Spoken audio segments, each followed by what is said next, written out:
In the last part, we saw Chu Xiao and her people were fighting with a group of over 100 wolves who were attacking a group of men on their horses in another valley below them. The group of men on horses, seeing that an unknown ally had come to their aid, dashed forward defiantly, using their swords to seal the victory by hacking at any wolves they saw. The wolves were indeed savage. They only retreated after an intense battle lasting more than 2 hours. Before they scampered away, they let out a few howls in anger, signaling their intention for revenge. A man shouted from below the valley, "Which friend of ours is that? Our master thanks you for lending a helping hand." Pingan was slightly stunned upon hearing those words. In addition, he could not see well in the darkness. Hence, he had no choice but to shout, "Is that Brother Chao? We met at Qinghen River before." Chu Xiao was able to hear the guarded tone in the other party's voice. She tugged at Pingan's sleeve lightly and pointed towards the direction of their own camp. Pingan, realizing her intentions, added on, "I will take my leave first, Brother Chao. Take care."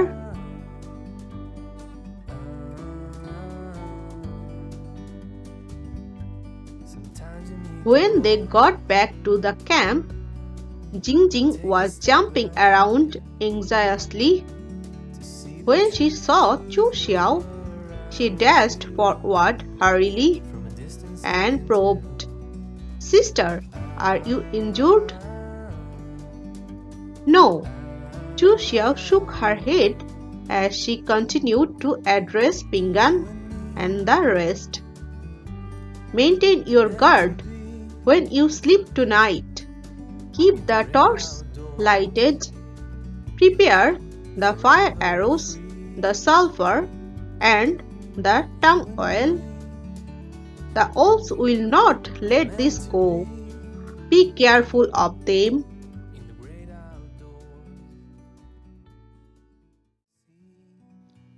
On the morning of the next day, Chu Xiao and the rest resumed their journey. They had barely made up any ground before they saw a group of men on their horses lying in wait ahead of them.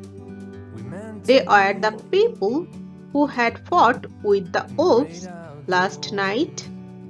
A middle-aged man in his 30s walked over and engaged in a brief, formality-filled conversation with Pingan. Then he walked over to Chu Xiao's horse carriage, bowed, and said, "My master thanks Miss for your helping hand. I should not have bothered you, but I have been taught to remember others' favor. May I ask for your name? Please forgive me for my boldness."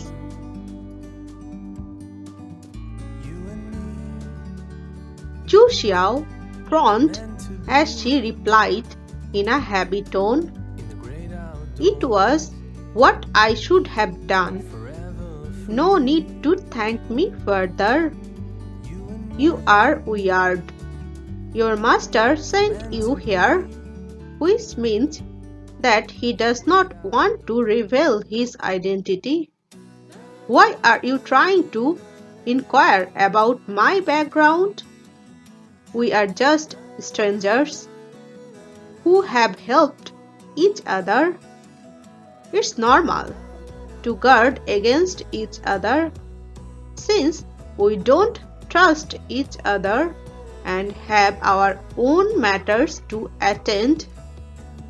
Why are you still standing here engaging in this meaningless conversation instead of rushing off towards our own paths? The man was utterly dumbfounded, not expecting Chu Xiao to be so frank, following which he took his leave quietly. The group in front then vanished after a short while. However, barely half a day had passed before they encountered their next obstacle. At this moment, even Jingjing, who was dense, was able to feel that something was amiss. A few trees and a heap of mud and stone were strewn across the narrow stone path in the mountains. They were as tall as half a human being, blocking up the path for them to continue their journey. As expected, the group of men waited in front of their horses, greeting Chu Xiao's party with an aura of hostility. Pingan and the rest responded by frowning. Their hands subconsciously drifted to the side as they prepared to withdraw their swords. How coincidental! The man, surnamed Chao, laughed coldly as he spoke. You look more like the bad guy, Pingan hollered in anger as he withdrew his sword, which sparkled amongst the brightness. He took a step forward as he prepared to strike. The opposition threatened withdrew his sword as well.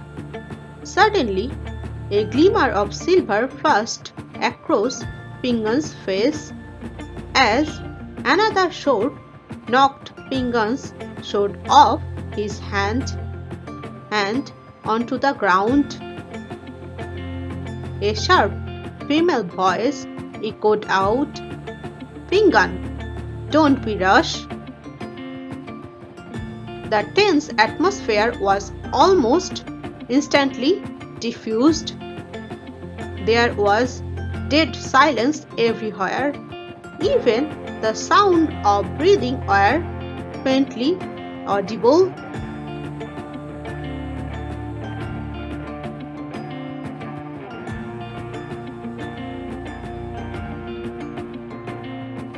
Thank you so much for staying with me. Subscribe my channel and like the video please. Thank you.